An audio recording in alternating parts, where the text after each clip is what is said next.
Hey everyone, this is Austin Schur here with We Write About Music, and today I'm speaking with No Fly List. They've just released their debut single. It is called Ghost, and I'm super excited to talk to them all about it. I want to thank you all so much for being here today. How are you doing? What's going on? Pretty good, man. Thanks for having us. How are you? Well, thank you for being here. I'm doing great. It is truly an honor to get to speak with a band who has a great song out. And like I was just saying before we started recording, it's fantastic. I've listened to it so many times at this point, and I'm not blowing smoke at you when I say like this is the type of music that I enjoy in my life. So it's really a pleasure to get to speak with people who make music up my alley. That's why I'm really excited to talk to you all about it. The first thing that I'd love to know is that I find that this song has a lot of meaning behind it in terms of like the message. And I know that obviously things are always up for interpretation on that end. So I'd love to hear from you, like what inspired the making of this song. Aleem, do you want to Yeah, start this one?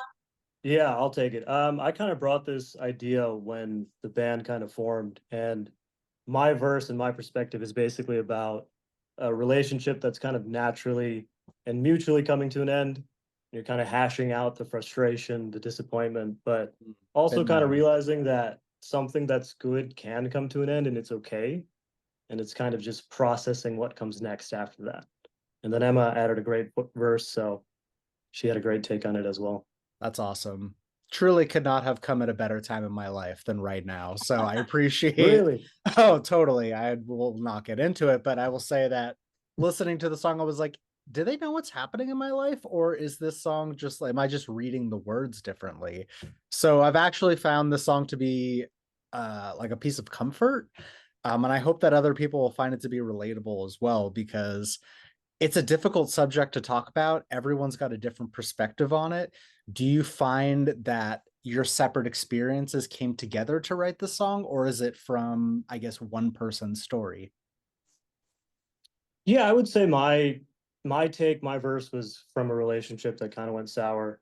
And Emma, I'll let you take your half. Yeah, so I mean, my favorite thing is just writing stories. So Yeah. my lyrics don't necessarily, match something that actually happened to me. I love being an observer. I love taking stories from people around me. Nice. So, I was inspired by Liam's story and we it came together really well and really quickly.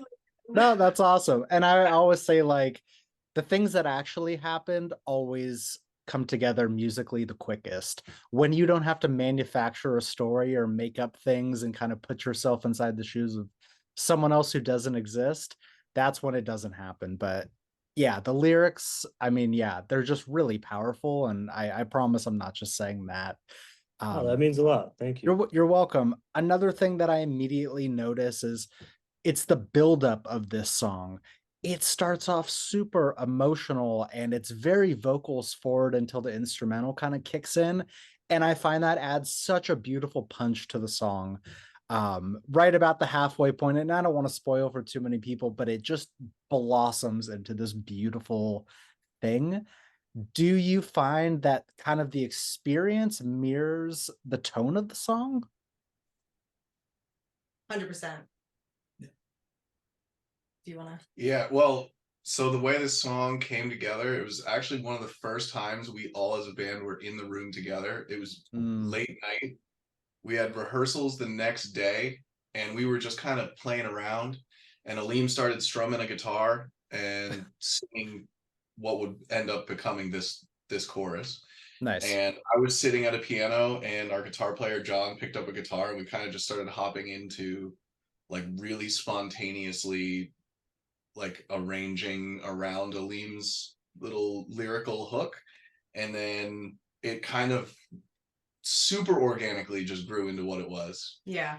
And then the bridge, which is, I know you don't want to spoil it too much, but the bridge, which is like the culmination, I guess, just from a dynamic standpoint of the song, was like me and the guitar player and Aleem and Emma looking at each other like, yeah, and then we'll go here. And we all were just like, yup, here. And Yeah, then we'll go here. And it was like, we were like channeling more that's than like writing. okay. Yeah.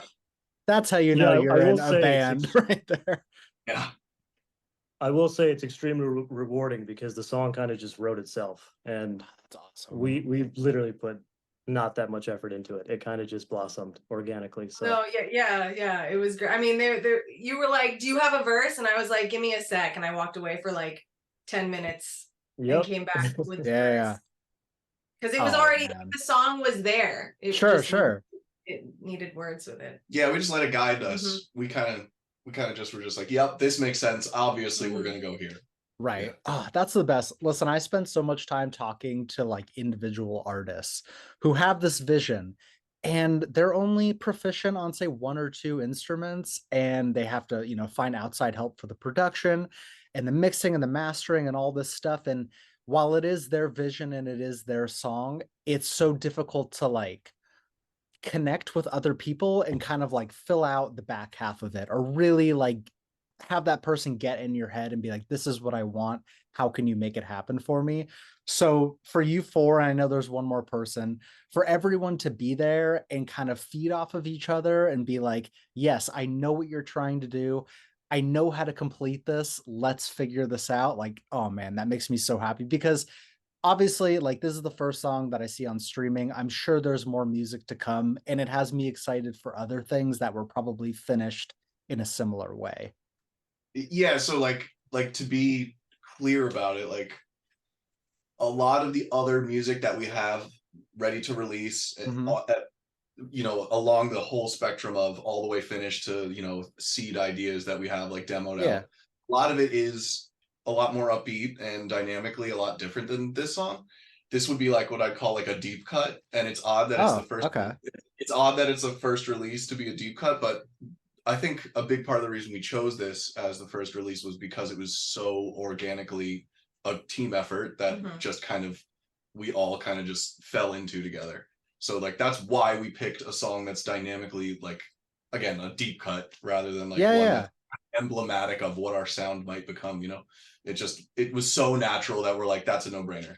That's like kind of us. That's us. Nice. I love that. Listen, for me, it doesn't feel like a deep cut.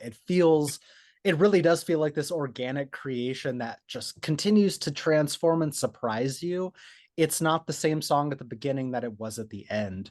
And I find that at least in my normal music listening, I get so bored lately of the same structures and just like not necessarily like the top 40 hits, but just like what's coming next. And it's boring. This is everything but that. And I sincerely mean that in like the nicest way. It's something that just like, damn, it comes together and it hits you, but it's also just like a rockin' song at the same. It checks all my boxes in the best way possible, and like I can't pay you enough compliments for it. Oh, Thanks, I man, really, thank you. really mean it. Another thing is like for everyone that's going to listen, I would recommend that you listen with a nice pair of headphones or a nice sound system or something that just like really brings out the subtle nuances of the song. I find that the production is crisp and clean and strong, and there's so much happening in the background that you might not notice otherwise. How does it work on the production standpoint? Is it happening in-house? Do you have someone outside helping you? I guess hidden members of the team. Well, this was recorded piecemeal in I think 4 different cities. I Oh took wow, okay. I took the reins on production. We tracked guitars in Denver. We tracked Aleem's vocals in Chicago, Emma's vocals in Stanford. We Okay. did a lot at people's houses, and then we also rented, proper studio time on top of that. So, Sure. this particular song was recorded in Ableton Live, Pro Tools, and Logic at some point. Jeez, the holy trinity of recording. Yeah, Oh man. my God. Yeah, man. So we got a lot of stuff. There is a lot of stuff going on.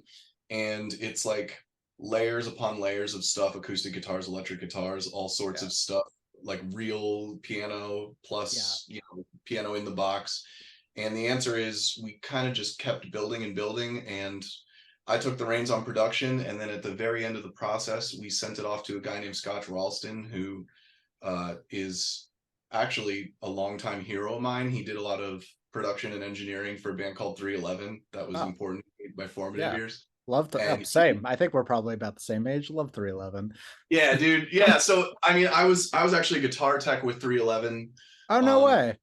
Yeah, so like that's how I met this guy, and he was actually a hero of mine production wise for a while. So the fact Sure. that he was going to mix it for us, right? But he ended up taking some reins production wise too, near the end of the process. So it was, you know, mostly me taking the reins with the whole band's input, all of us producing it together, and then Scotch at the tail end of it, helping us really put that final stamp on it. And that's how it went. Damn, that's awesome. Is he going to be a part of future songs productions, or was this a one-off? This is one of 5 songs that we're calling the first EP. We'll be releasing them all as singles, but Okay, he's cool. got his stamp on all 5 songs that are mix ready at this point. That'll be coming out over the next few months, and then, you know, down the line, hopefully he continues to work with us. We're at the demo phase for a bunch more songs now. So Yeah. Sure. Nice. Well, I'm excited to hear how that turns out. Awesome. Another thing, and this is again like the highest of compliments, is I don't think this song necessarily falls into a genre. Obviously, there's rock influences and there's so much else going on, but it doesn't feel like one thing. So it's sort of a two-part question of how are you describing this song and I guess your music, but also was that the plan from the beginning to stay sort of like fluid in what you were making? I mean, I think there wasn't a plan. Mhm. It, and so it just kind of became what it was going to become, you know? Okay. We kind of went with the organic sound that was happening naturally. I try to tell people that we're ungenre. I know that's not the smartest thing from a branding or marketing standpoint, but you know, I Yeah. guess indie rock is the closest thing to Yeah, describe it, yeah. but Sure. it's we don't let a genre put guardrails on us. Good, Some of the good, stuff good. coming up gets really like heavy. Some of the Right. stuff gets really poppy. And we try not to think like, oh, this is not like our sound or our genre. We're kind of like okay, we're just gonna make what is right for the music, and we'll figure out a label later. So You know, I fully respect that decision. And I think that's one of the most important things for an independent band at the beginning.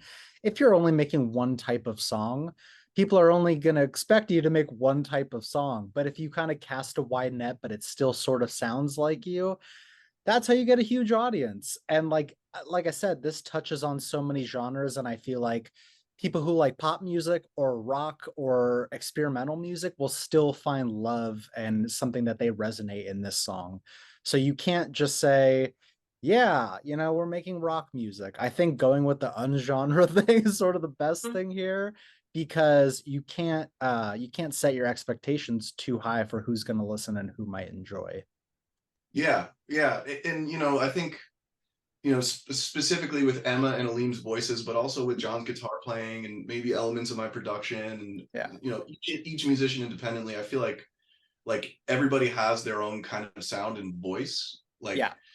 and I think that, in my opinion, as like a producer, it I feel like that would be like our sound more than a genre, is like everybody's own Nice. independent voice feeding into the actual, like, you know, synergy of a song. Well, I think it comes from all of our solo projects also coming together. Like Sky does metal as his solo Oh, project. okay. You Oh know, yeah. Tyler and I co-write a lot of pop. We do some like EDM stuff. Aleem started with pop, and now we're all kind of and John does a lot of like kind of a solid rock sound and Yeah, me and John the have been blend. making music together for almost half our lives at this Yeah, point. yeah. Aleem has a Wow, whole okay. career under his belt. Like, we all To have be our own honest, thing. I would say that it shouldn't work, but it coexisted so well and it just Yeah. worked perfectly. So We'll see. Okay, for me, not knowing any of that information, it explains so much listening to just one song. And again, we don't need to talk about it too much about future music. I'm going to listen to all of it, but it has me more excited because it's like, well, yeah, I didn't know that you guys literally have different tastes and loves for different things. Mhm. So what am I expecting from future music? I don't know, but I'm excited about it. And I think that's so important to like kind of carving out something special and unique for itself. If anyone knows, making music in today's day and age is like if you don't fall into something, like you're gonna get lost into the void. And it kind of doesn't matter here because you're gonna find an audience that likes something that you're making. honestly, Yeah, we're just having fun with it, which is the Yeah, most dude, important thing, that's what it's all about. I mean, you know. listen, obviously music is a job. People don't understand like the making music part of it is only like 10% of the equation when it comes to the actual business part of it. And it can feel like a job, but at the same time, like you're just doing what you love. You make music, you enjoy doing that. If you stop having fun in that regard, then like why are you doing it at all? Just keep doing what you're doing. Love it. Another thing I'd love to know about is like, kind of sounds like the process of actually making the song changes from song to song. How does it work within the dynamic of the band and being like, hey, I wrote this verse, hey, I wrote this guitar riff? Or is it like, does one person go off and do one thing and present it to the other? Yeah, well, so Aleem and I do a lot of top lining. We're the lyric melody people. Okay. The majority of that, we get together and we'll have a little piano, guitar writing session, usually on like FaceTime or something, because you know, Sure. Chicago, New York. Right. But and then we'll come up with a little, it's usually like sad and slow, and then you know, I'll take it to Tyler and Sky and John, and they'll be like, okay, but let's beef this up, and then what'll come out of that is something totally different, but also better. And it's but it still holds the identity of what we had. So that's a kudos to Tyler. I mean, he can take something that we bring to him, but also enhance it in a way where it doesn't lose what we initially started with. Yeah, and likewise kudos to them, because I can come up with a really nerdy idea that's so far away from anything like accessible or usable, and Emma will just make it like, oh, this could be a beautiful hook that will stick in your brain forever, and just kind of iron this part out here and this part out here. So yeah, it does vary song by song, but it's totally collaborative, and it's sometimes it starts with the melody and lyrics, and sometimes it just starts with like a riff that me and Sky came up with that's recorded on my hard drive, or a song that John wrote a long time ago that we flip on its head or something, you know? Yeah, totally. I love that, man, because you can't force a song to happen. And if it happens and it changes, but it still has that originality from that one person, then it's their song. And that's where the band part of it comes in. That's really cool. Just listening to this song, I instantly envisioned it in a live setting. I feel like it would hit so hard in front of an audience that doesn't see it coming. Have you all had the opportunity to play in a live setting yet? And if not, is there plans for that? We're playing a show on the 21st of March this month. Our first show, very soon. First show. First show. Oh my God. Well, we've all played together in different projects, different groups of us. Emma and I have been playing together with her solo project or my solo project for, I don't know, a decade now. Sky and I have played together forever. Obviously, the two of them have played together forever. Me and John have known each other since we were 15 when we did a summer program at Berklee. We were in high school, then we went to Berklee together. So we've all played together in different capacities live. Never in this iteration as a band. This is like a synergy thing. Very cool. Where's the show happening? It's the Delancey in New York City. Is that East Village? Lower East Side. Lower East Side. 9:50 p.m. but doors are at 6:30. We're on and March 21st. Cool. I will make sure to get it added in the articles so any New York people can go, or hopefully go if they're available. That's really soon. Thank you. Yeah, of course. Are you kidding me? I wish I was in New York. I would be there in a heartbeat. You're on the list, bro. Come on out. Well, Come on out. Right, on the 21st. Come on. Yeah, for real. Yeah, I've got no life, so I'll be right there. Very cool. So we're recording this in the middle of March. Obviously, you've mentioned that there's new music in the works. There's a show that's happening, but there's still 9 months left of this year. What else is in the works? Or if you don't want to say, what are some goals that you'd like to see happen by the end of this year? I think continue to just go ahead. Yeah, just continue to write music, release EPs, and hopefully get on the road, tour. Take this project outside of New York and Chicago, and we spent the last we spent the last year banking material, so we have a lot of songs that are all the way from completely finished and mixed and ready to release, all the way to, you know, just ideas on the hard drive. We have some videos that are banked. We're going to be releasing stuff regularly all year. Just, Very you know, cool. singles coming out, music videos, live in the studio videos. We have all that stuff ready to release, and we're just picking the right times throughout the year to release it. Cool. It's tough being in different cities and having different gigs. Yeah. I'm currently teching for Jelly Roll. So Oh, that's no like, way. Okay, that's a big Yeah. deal. You must be super busy. that's keeping me pretty busy. So we, Yep. you know, we make hay while there's sunshine. Well, the sun shines, you know. Yeah, So man. we get together and just like make a ton of stuff and bank it, and then we can release it slowly. And then in between, you know, Jelly dates, we're booking our shows and hopefully going to be really starting to hit it live.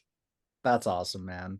And listen, Wow. you got to have a job, you got to make money. I totally understand. That's the hard part of music, is going full time is a little more difficult than it used to be. So Yeah. I get it.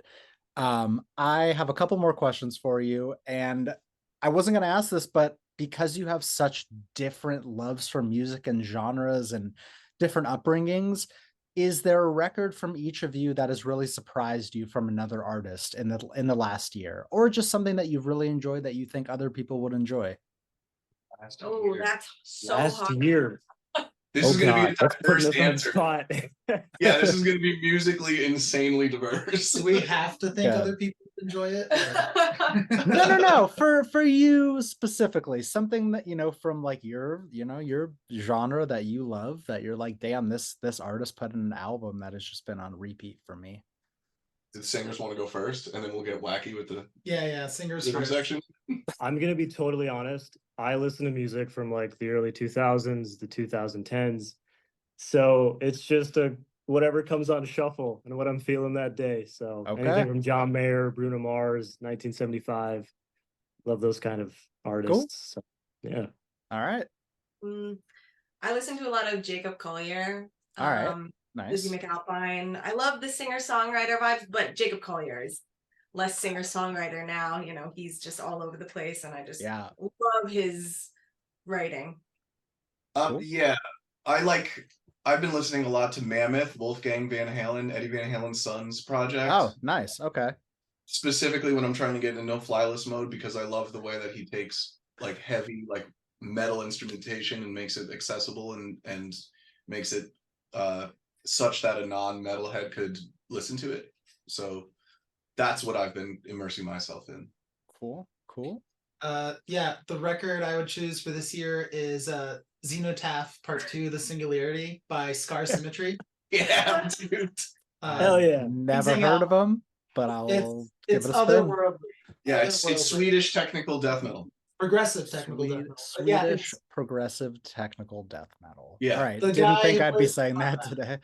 Say that 10 times fast. Go. There's a guitar wizard. in for that. Okay, Yeah. cool. I will listen to this back in the editing, and I will have it on, and I will hopefully give some positive feedback. Right But I believe you.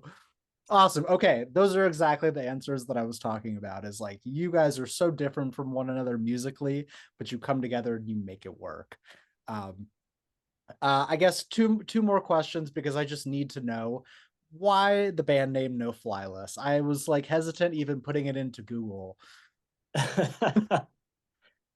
I'll start with this. I would say it's a respectful and playful jab towards my ethnicity. Oh So- my God. Okay. So I'm Muslim American. My family migrated All from right. Pakistan. After 9/11, obviously there was a lot of Islamophobia prevalent in our society. Yeah. And unfortunately, my family was placed on a brief no-fly list, Oh, just for the God. fact that our names were very similar to those involved in the attacks. So it's always been kind of this negative connotation, but being the front man of this band, or one of the front mans, and just being proud of who I am, where I come from, it's taken a negative connotation, turning it into a positive. So And owning it. It It's works, owning you it know? and flipping Totally. it.